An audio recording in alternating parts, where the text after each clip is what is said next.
Hey, what is up everybody, this is Tattoo Bart and welcome back to the channel. In my last technique video, someone asked me if I could make a video about color saturation and saturating color. So we're gonna do just that. I'm gonna give you 3 tips on how to saturate your color better and how your color packing technique should improve when you apply any of these 3 tips. So we're gonna get some practice skin ready, we're gonna dive down and let's saturate some color.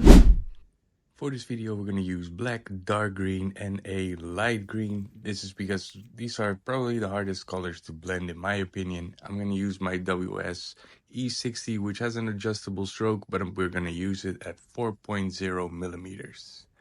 We're going to use some Mast Pro cartridges. We're going to use a 9 Magnum and a 15 Magnum. And just use some baby oil or skin oil just to clean the practice skin because it is going to make a little bit of a mess.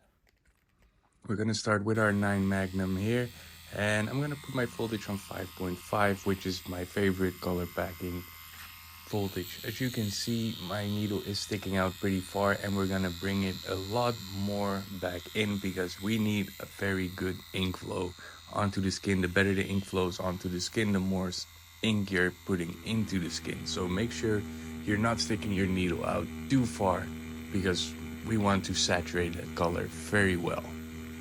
As you can see, I am putting my needle slightly in an angle, kind of like a 45-degree angle onto the skin, and I'm making very tight circles and kind of moving back and forth. This is so I don't damage the skin or stay in one spot too long, and holding the needle diagonal will kind of keep the needles from staying apart, so you get separated lines or things like that in your packing. It just helps to really saturate that color a lot better in one place. I'll show you up close, so hold it kind of in a 45-degree angle and make tight circles while moving around the skin. You can do this slow. I always suggest to do this very slow. We're using only 5.5 volts and kind of adjust your hand speed according to your machine. Don't adjust your machine just yet because I will show you in a minute what will actually happen if you are adjusting your voltage to a way too high voltage for your hand speed. And here you can see a nice piece of saturated color. So here you can see we are on 7.0 volts, which is way too fast probably, and we're gonna kind of work a little bit too fast. And on practice skin, I do have to say I was a bit surprised because on practice skin you do kind of get away with it. But definitely if you do this on regular skin, you're gonna have a very dull color. It's not gonna be as bright as when you use your machine very slow. It's gonna be very dull, you're gonna damage the skin a lot, and you're probably gonna have to pass over the skin way more than what you would if you actually slowed down. So yeah, make sure you adjust your hand speed to a low voltage rather than increasing your voltage and just moving faster. You can see a little bit of the color difference on the practice skin. A lot of people also always tell me, yeah, if you have your voltage too slow, it doesn't work. Well, I'm gonna prove it to you right here. I'm at 4.5 volts, which is probably the lowest voltage that my machine actually can handle. I'm just gonna move very slow and see how that actually works out.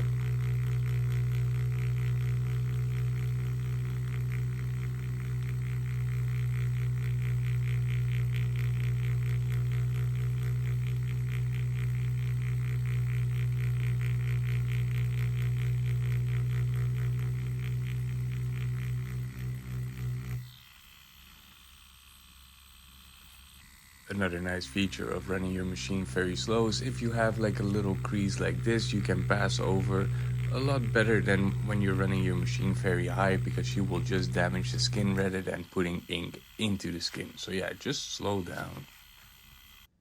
Now we're gonna move over to our 15 Magnum because we are going to do a little bit of blending. We're gonna use black ink, the green ink, and we're starting with the black obviously because usually when you are saturating color and using color you want to work from dark to light because if you are starting with a very light color and you're gonna go over with a dark color, it might stain into the skin, which is something you really don't want. So I always suggest to start with your darkest color. In this case it's gonna be black. We're gonna go to a darker green to a lighter green. You could also go from green to yellow, but yellow is not very nice on a practice skin, since the practice skin is already a little bit yellowish, so you don't really see the difference. So I'm just going to use 2 tones of green, and with the black ink we're going to do just a little bit of whip shading.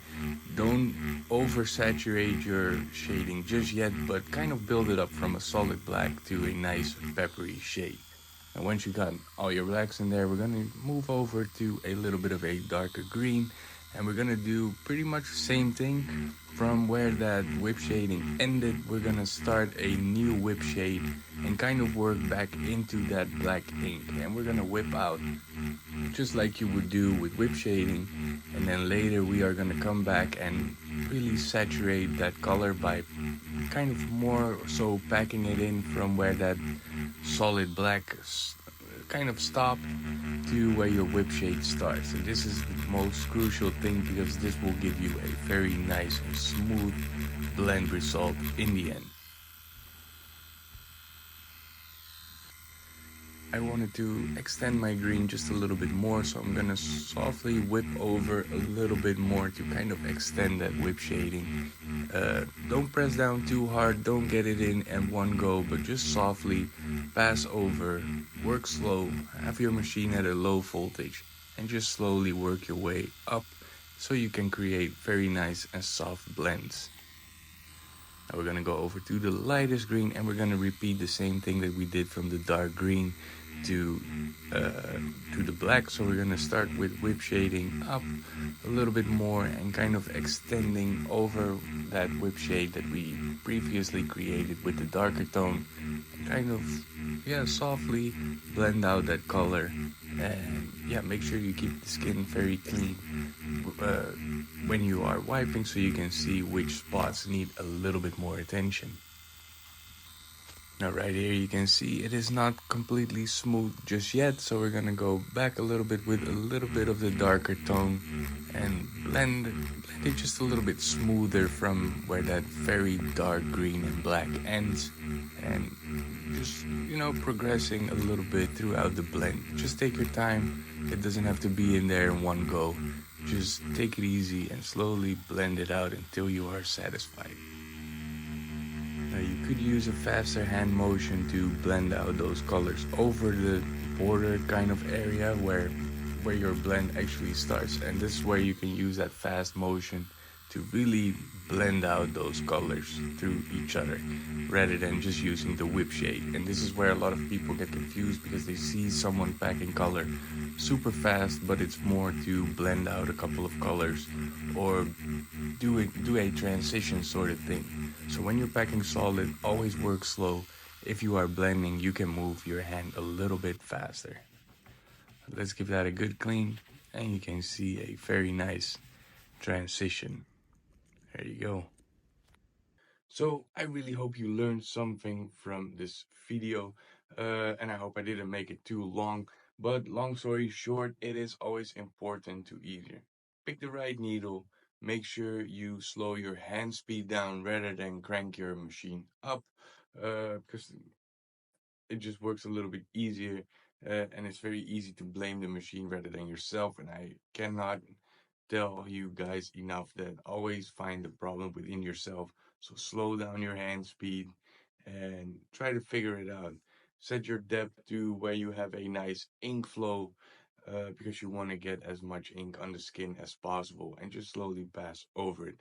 Those are the 3 most important things when it comes to color saturation. If you are blending a lot of colors, it is better to use a little bit of a bigger magnum rather than a really small magnum. But if you want to pack super solid, one color black in like a traditional piece or something like that, I always recommend to use something a little bit smaller, like a 9 or 11 magnum tops, or maybe a 13, but depends a little bit on the size of the piece. But yeah, I always prefer a little bit of a smaller magnum whenever I have to pack super solid. So I hope you learned something from this video. If you did, make sure to give me a thumbs up and let me know in the comments how this video actually helped you. And like I said in the beginning of this video, if you have any subjects you want me to touch on episodes like this, make sure to let them know in the comments. so I can make a video for you guys and help you out with the problem you are facing. Other than that, I don't have a whole lot more to say other than I wish you all a wonderful day and I will see you in the next video.